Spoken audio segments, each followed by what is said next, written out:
Hello and greetings for the day, everyone. It is so nice to see you all here. We are always very grateful for your participation in our events. My name is Sana Ahmed and I am the Faculty Outreach Advisor at XtremeLabs. We are really excited to be hosting this MCT Meetup in March. Today, I am very glad to introduce Mr. Marco Timmermans as our co host for this month's MCT Meetup. Marco is a highly accomplished IT professional passionate about training and education. He has spent many years working in the system and network administration field, building up wealth of practical knowledge and experience that he has since shared with countless others. In 2001, Marco made the decision to become a Microsoft certified trainer (MCT), motivated by desire to help others benefit from his experience and expertise. Since then, he has focused on developing his skills in several key areas, including Windows Client, Microsoft 365, security, and Azure. In addition to his work as a trainer, Marco is deeply committed to the MCT community where he serves as a leader and mentor to other professionals in the field.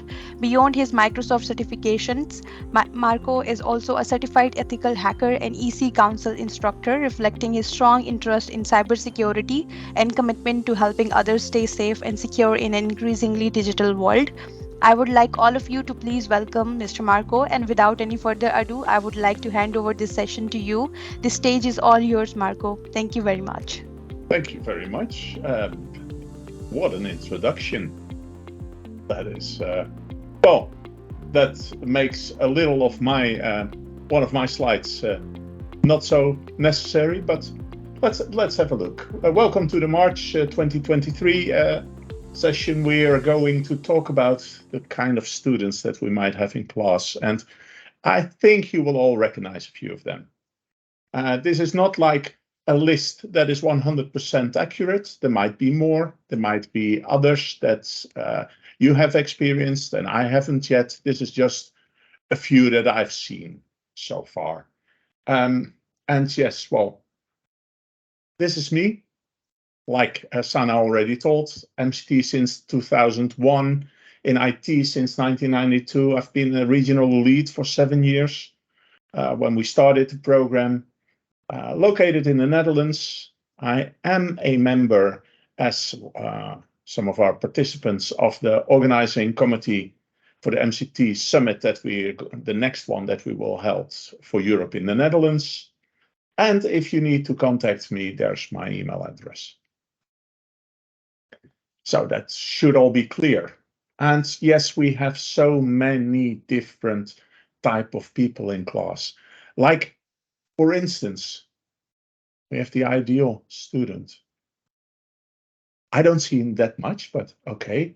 And I've divided the rest in not up to level, not prepared, not wanting to be there.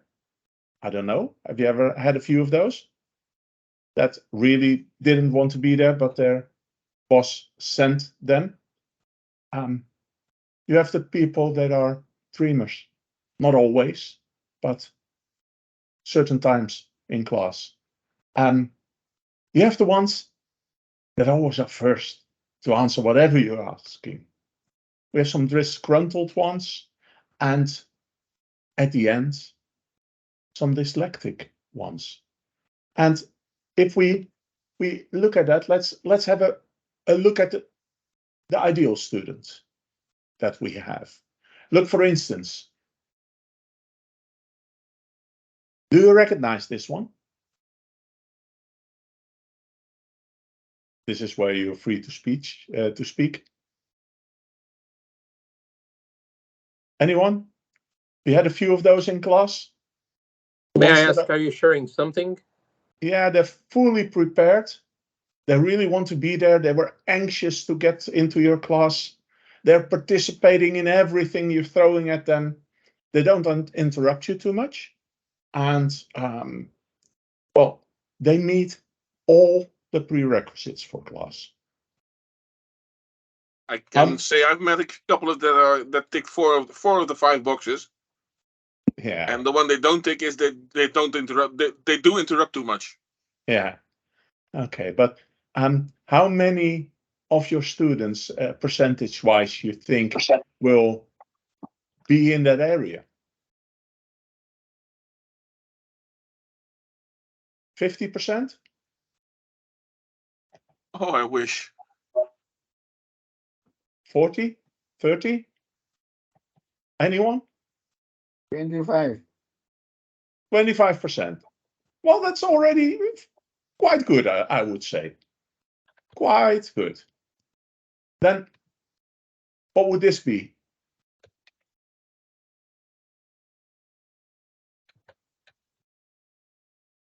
What does that look like?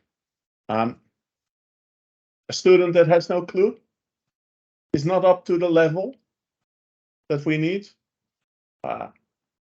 They don't meet prerequisites.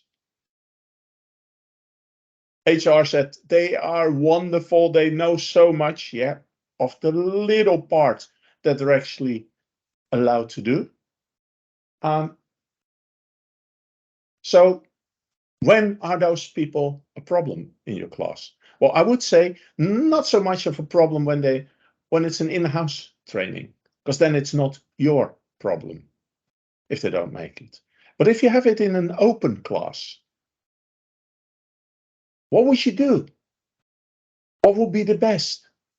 Well, you can prevent this or make it predictable when you use assessments before class. But how many of the training institutions you teach for are actually doing that for every class? And if they're doing that, when do you get that information? The day before? A week before? And do you have time to look at all of it? So how do you handle that? Well, I've had a student once in a Microsoft 365 class, and during introduction, she told me that she has a one-person organization. She works together with all kinds of other people, and she really wants to get to know Office 365 at that time. Well, the one thing that I did do for that person was contact sales, because that person typically should not be in the class when we're talking about. That's not really what should be there. Yeah, so that could be useful.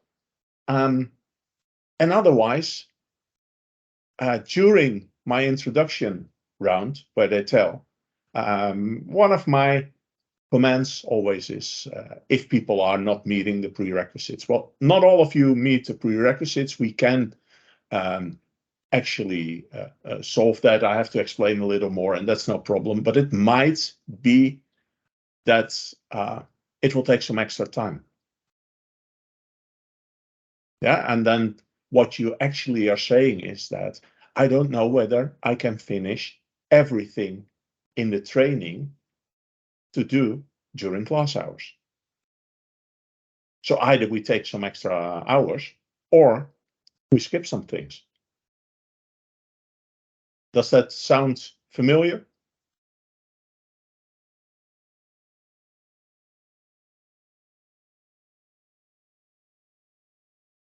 Oh, nice. It is almost like a real class, you know. The moment We're trying. The moment you want to get a class quiet is ask them a question.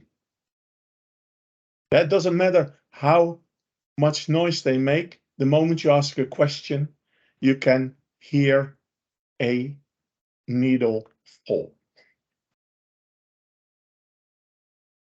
Okay, let's just go over to the next one. What should this one be? What does that one look like? Have you ever had a class like in the evening where people are how would I say, they do an evening class, and that's one evening in the week, and well, typically I would say if you have a 5-day class, it will be 12 nights, but HR and sales probably think different about that. They say, no, the people will do something at home to prepare for the class, and then you can continue. And what happens? Well, 80% doesn't. And if 80% doesn't, how can you then do a class that should be longer in less time? Well, one of the things that you can do is do the highlights. But the best thing to do after that, because mostly the evening classes are like in-house classes, only for one company. Yeah, talk to them. Yeah, you don't have any hierarchical structure where you are in, but in the company there's one. So let their boss tell them that they really should prepare, because otherwise you can't have them in class. Because in the end, we all know that if it doesn't work, who's to blame? That's the trainer, like always. So try to get them prepared. And that can be that if you have an evening scheduled class, like 8 weeks or so, do an introduction the week before. Yeah, and stress that it's really necessary for them to do their homework. Yeah, they need to be prepared, because otherwise you cannot help them or really help them to a good outcome of class. And that's what we all want. Next one. Do you think this one would like to be in class with you? No, probably not. So then we think the student that does not want to be there.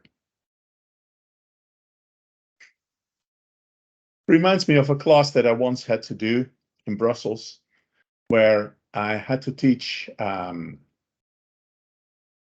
exchange to 8 people of one company. And they were transitioning from Lotus Notes to Exchange. And I had 12 seats in class, and all people were on the second and the last row. No one on the first row. So I said to the people in the back of the class, well, why don't you come in front? These machines are set up for you, and yeah, the ones in the back aren't. Well, they said, no problem, then we will RDP into the machines up front. And every moment that I asked them a question, they just popped up behind their screen and then they hid again.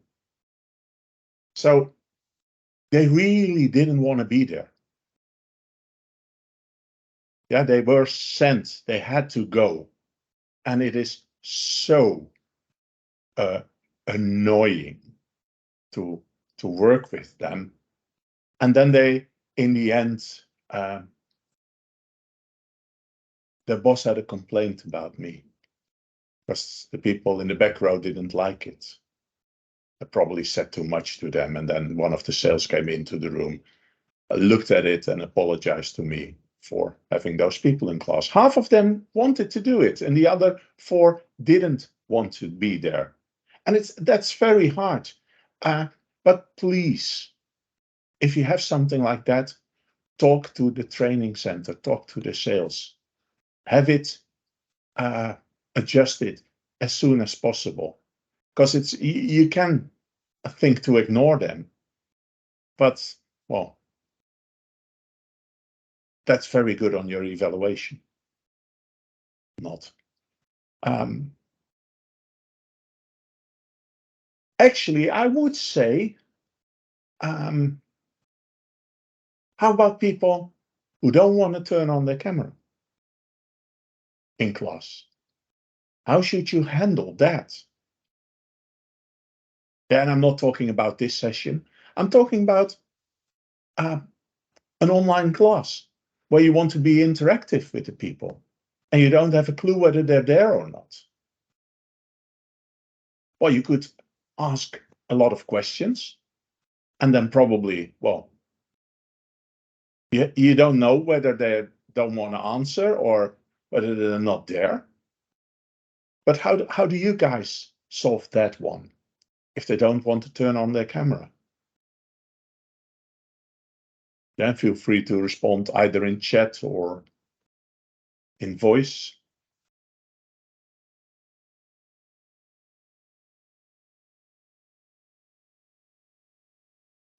Okay, sometimes you just feel that maybe you're asking too much questions. So either ask simpler questions or either answer yourself, because in the end you're paid by the hour. So it's actually up to them if they want to answer. And sometimes people are very shy. That's why they don't turn the cameras on, and also they're shy to answer. A lot of introverts in IT, you know. So that's the question with the open-end answer, basically. Yeah, and what if the same people would be in your classroom? Would they actually bring a cardboard box or so where they're sitting in so no one can see them? It depends. Again, the live contact means a lot, and eye contact means a lot, and the in-person presence means a lot. So that's a completely different class then. Well, no, I don't totally agree with you on that one, Victor, because I think that an online class can be almost just as interactive as having one in a classroom. But cameras should be on, because then you can have eye contact. You can see whether somebody gets whatever you're explaining or not, because that's one of our strengths. And yes, you might need to do it in a different way, but what's then the difference to listening to a recording and participating in class? Marco, people are responding in the chat. Yes, I see. Excellent way of getting them involved is using something like Menti. I once saw a quiet class get really competitive when the quiz came up. Yeah, I do that with Kahoot. Yeah, then you get interaction. You can see what they know or not. The one thing though, where you have to be careful with your Kahoot, is what I often do is per subject I have a quiz. I don't have one quiz for the whole class, because otherwise you get the best people and people that are not so good, or they don't feel like answering anymore when all their answers are bad and they're always in the bottom of the list. But yes, that works very, very good to get the interaction, but it doesn't make them turn on the camera still. Oh, and by the way, if you have them in class and they don't want to be there, well, one of the things you might notice is they might be late after breaks because they don't take it so seriously. Then we have, or would that be, other than a good-looking young lady? Oh, by the way, I got all the pictures. They're free to use. Nice dreamy eyes. Yeah, that's dreamy. So the dreamer. You have them sometimes in class, and they're just looking like, oh, and you think, where are they with their minds? Are they still in class? Are they still listening? I try to get their attention by, again, asking questions. Yeah, ask for their opinion on something.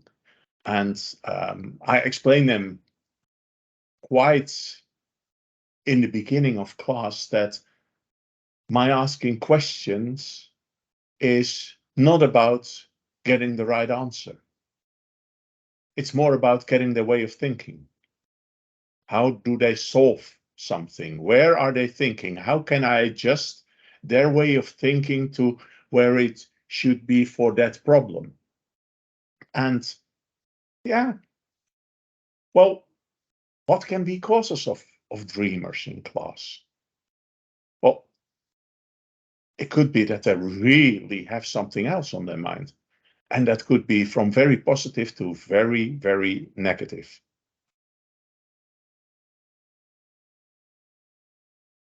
Yes, Ayrton says, add something to the class, such as an exercise or dance.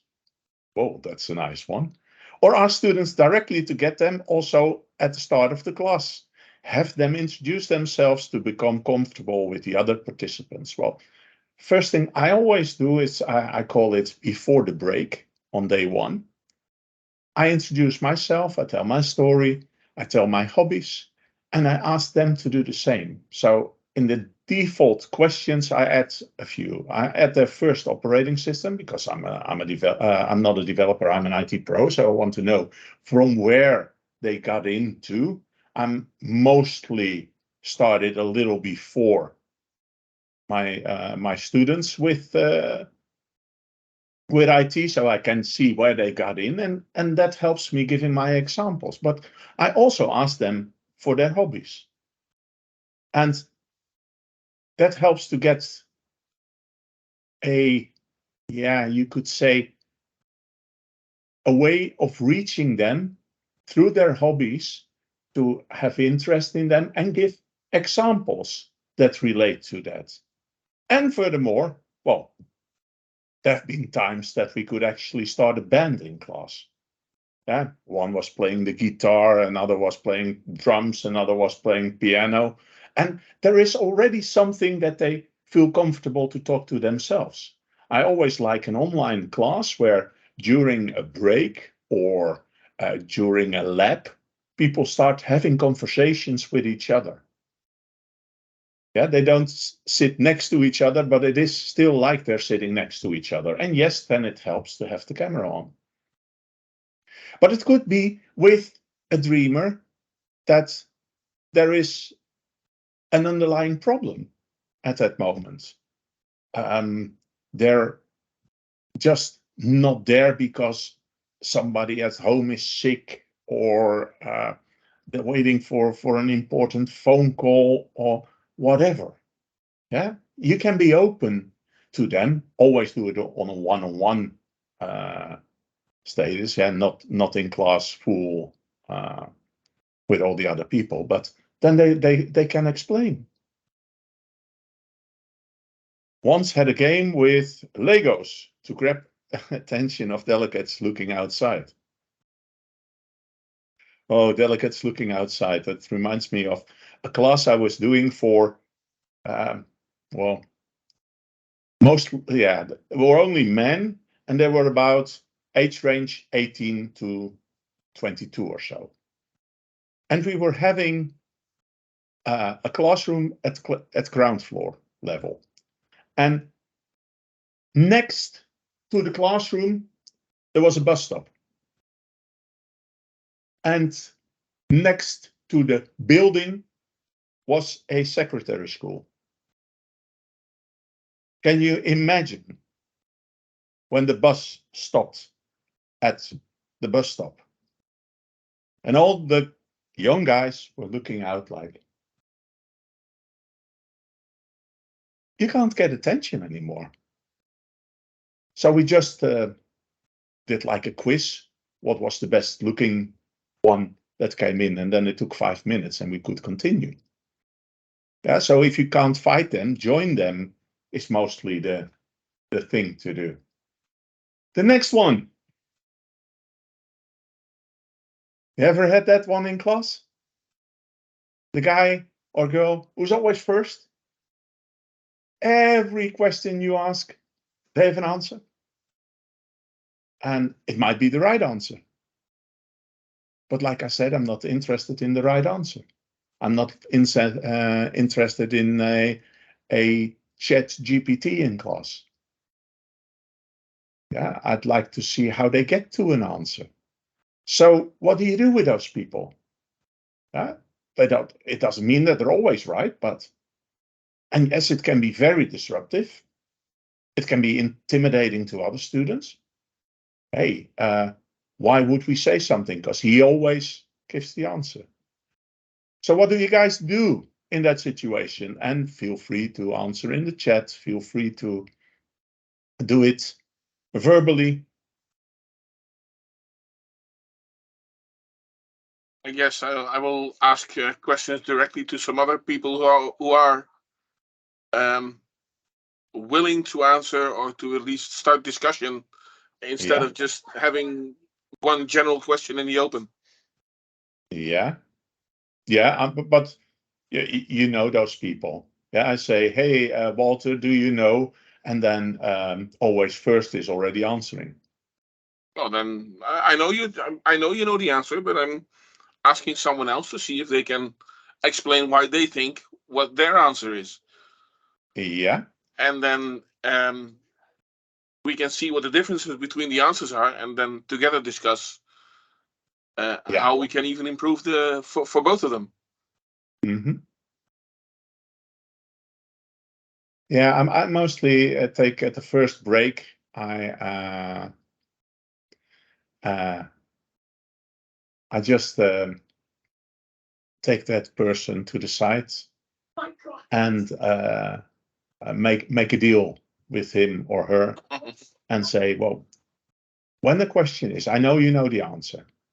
Yeah, so we let somebody else do it first. Yeah, and if that's not right, I get to you.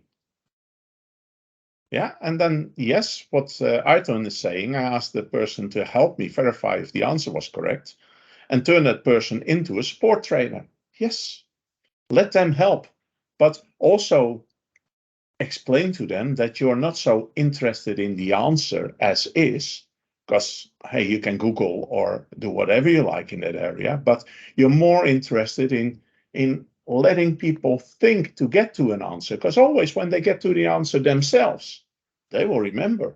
If you give them, hey, they ask a question and you give them straight an answer, well, they will notice the answer, and if you ask it the next day, they will have forgotten about it. But if you help them get to where they need to be, they will remember. It's just one of those little thingies that we have. And we're all just people. And we all have those things. Any others with the always first? Identify such student and throw the question among them to have their views. And what do you do with people that typically don't answer the questions? Do you direct them straight with a name? Say, Salamat, do you know the answer? Or Salamat, what do you think? Or, Yusuf, that could be one way of looking at it. But there are, how about considering this? Okay. Thanks for meaning what me. Yeah, I know the answer, but actually that maybe you guys know that it's a month of Ramadan fasting. So along with just opening the fasting, I'm also try to hear this session. So this way I mean properly to be active like this. But if I already mean the headset and I'm listening properly. Thank you. Okay. So yes, you have to manage that. And this one. Hi, Marco. Hi. Ayrton here. Yeah. So in that situation, person who doesn't want to answer, Yeah. they might be afraid that they're going to give the wrong answer, seem stupid in class. So what I have them do is give a scenario from their own experience, and then let the other students weigh in on it to see how we can solve that problem. Very good. Yeah, Michael, I would like to add something, because it's my personal experience whenever I'm just conducting the classes. And I noticed some students, they are shy to answer. Even they knew the answer, but they are not able to answer. So the best way to motivate them and try to hear them, why not their approach is not that much accurate or to the point. But in my personal opinion, I try to engage the participants, the students during the class, and give them a chance. And even when I feel it that they are bored or they are not trying to understand, then I'm trying to give them the example as per their point of view. So then they are very accurate in answering. It's happened to me so many times. During a recent lecture, it's happened with me. One of students was trying to answer, but believe me, when I just little motivate him and little I just give them example as per their nature, as per their hobbies type, and that was the advanced Azure administration course. And believe me, Michael, that guy was amazing. The way he was just answering and the way he was speaking, unbelievable. So it's only we need to just motivate them and engage them during the class. Yeah. Not to just not just to stuck to the slide or like this. Personally, even I'm just when I'm just delivering the lab, and I know it's available everything in the XtremeLab, but I engage the students here. This okay, watch it. If like this, if you will do it, how can you like this? And then they are taking interest. So just engage. This is my point of view. Maybe I'm correct or not, but normally I just use such kind of this procedure. Yeah, sure. I totally agree with you on that. And that is, if you know their hobbies, you can talk to them about all kind of other things as well in the moment they're talking. But one of the things that I do up front, like I said, I'm not so interested in the right answer.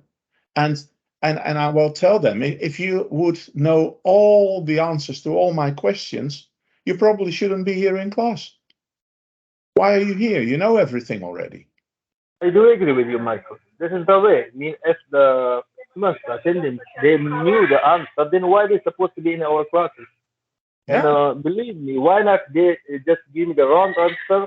I appreciate them. I just boost up their way of answering, and then they are correct. Because if they knew it, then why they supposed to come to attend the classes with us? This is the one way. Even I don't mind their answer wrong. I don't mind if they are not to the point. I'll be the one to fix them. I like it. I like it when they give a wrong answer, because then I can adjust their way of thinking and how they get to that answer. Yeah, and then I really help them progressing. This one is one. The next one is one that doesn't agree on everything. Yeah, he's actually disgruntled. And it can be because something you said, something you did, but it might be something entirely different as well. But they're just there, they're looking like, and whatever you say, and that can be hard as well. Well, what I would say is try to get out of them what is bothering them. Yeah, it can be something really deep, okay. It can be something cultural. Yeah, when I train in Belgium, for instance, in Belgium we have the same language as in the Netherlands. My girlfriend is from Belgium. She speaks a total different language, a total different version of Dutch that I speak. So then, like for instance, we say for sure, and they say sure for. And certain words are different. So what I always start with the class when I teach in Dutch in Belgium is, hello, I'm Marco. I'm from the Netherlands, as you can hear. I'm probably going to say a lot of things, and some of them might look to you as offensive. Really understand that I will never be offensive, and it's never meant that way. One of our colleagues now during this question answer session, he said this, if we knew, believe me, when because I'm in a region, there is, as you say, okay, you are in a Belgian side, but here I'm a region where we can deliver in Arabic, in Urdu, even the English, okay, the common language. So there is about 4 to 5 language, and when the students come, to convince them and to transmit for what she that I came to attend the class. So my personal, what is the one important thing is the guy said before, one of our colleagues, in the introductory session, I try to catch their hobbies and their mentality. Then I go to this, and it's successful. I mean, it's gave me amazing results. Yeah, it is. Yeah, but if you say that up front, you already take the you make it not so hard for them, because then they say, oh yeah, but he's from a different region, he probably doesn't understand, or and I tell them, hey, if I say something that sounds offensive, it's never meant like that, but please let me know during a break or whatever. Yeah, especially when you train for the States, you have to weigh almost every word you say on a gold platter. You know, it's be very careful. And I'm Dutch, and we say about everything that we think, and it's never meant to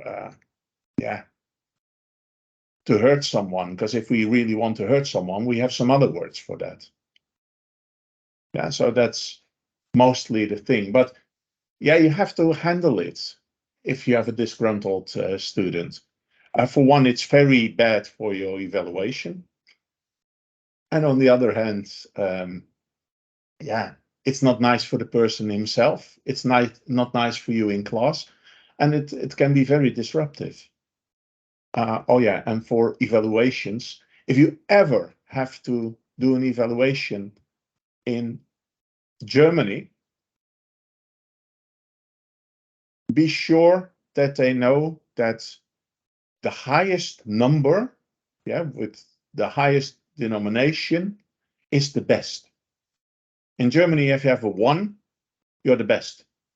And if you have a 10, you're the worst. That looks very bad on your evaluation if they give you all 1s. And then they say, never had a training as good as this one. Just saying. It happened when we had a summit in Berlin, and then the MCT manager, Ken Rosen, he looked at the evals and he says, once, what happened? And then I had to explain it to him. I said, look at the comments, and says, well, superb event for 1. Oops. And then we have the last but not the least, people that might have a disability that you don't see that easily. I've had people with disabilities that you see. Yeah, I've had a person with his hand was not grown the way most hands are grown. And I said, well, if you need any extra help, yeah, please let me know. And then he said something that always got to me. He said, well, I've been used to this my whole life. Yeah, so I can manage. And that was something like, okay, yeah, I should more see it from his eyes than from my eyes. But I had one guy who had a problem with his eye, and he came up to me up front and he said, can I sit up front because I can barely see the screen? Well, I was so pleased that he did so, because then I can take it into account and I can help him out with it. But I've had people with invisible disabilities, like any form of dyslexia, or the other one where you can't read numbers. And if you know up front, then you can take it into account. If you then ask people to read something from your whiteboard or from your slides, yeah, then you can work around them because you don't want to embarrass them. Yeah, or if one has to do this question, another one has to do that question, that makes it easier. Ayrton? Marco, have you ever had a situation where you have participants that are deaf and you have to bring a signer to your class, someone who signs? No, not yet. Okay. Not yet, but I can imagine that that we can can do so.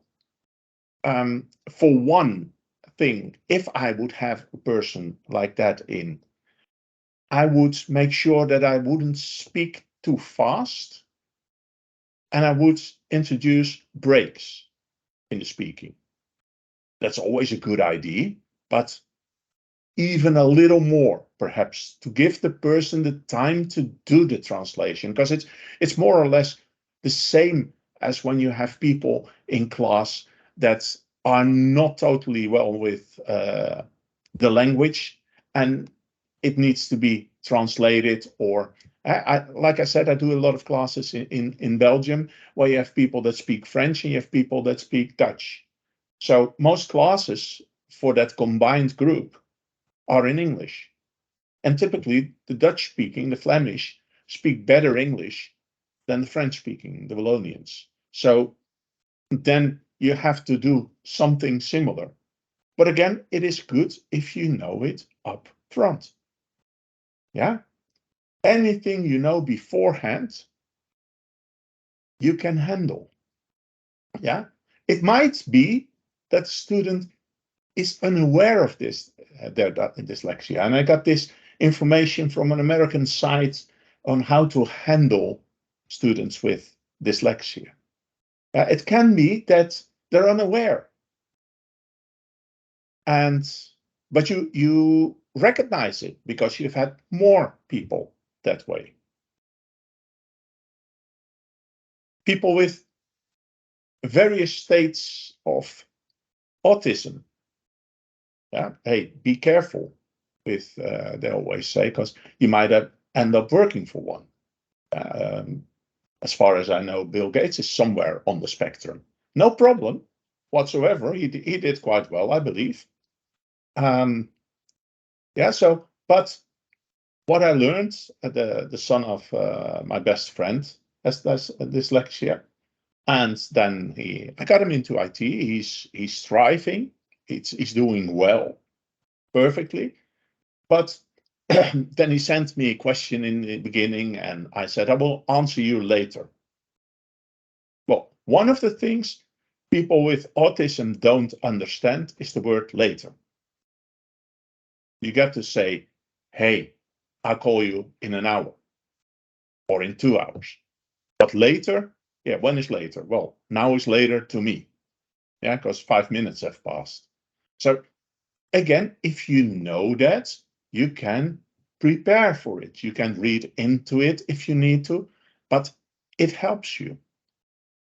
That is, yeah, my experience and a few views from my experience. Have you ever had people with dyslexia in class? That you know of? Not directly. No? Make it a topic that you can talk about, especially when you talk about exams. They can actually get extra exam time, but they have to do it up front. Yeah, and it can take a week before it's agreed upon them and it's in their, it's somewhere in their profile that they will get the extra time. Because extra time you need to request the same, by the way, for if it's the exam is in another language than your mother tongue. Then you can request for it, but you have to be upfront. You can't just say when you go into the exam room, hey, I need the half an hour extra. It has to be approved. Yeah, it might be that you have to have some proof of a doctor or, and especially with dyslexia, it might take extra time to read. Yeah. Then I want to give you this. Never stop learning. And that's what we do. I had a discussion today with a guy who said, yeah, but you guys, you have to get new knowledge all the time. I say, well, welcome to our world, but it keeps us sharp. Yeah, we can learn new things in a pretty fast way. Okay, then questions and answers, I believe, Sana, that we're there if I look at the time. Perfect, Marco. Thank you for the amazing presentation. I would leave this to the participants if they have some questions for you.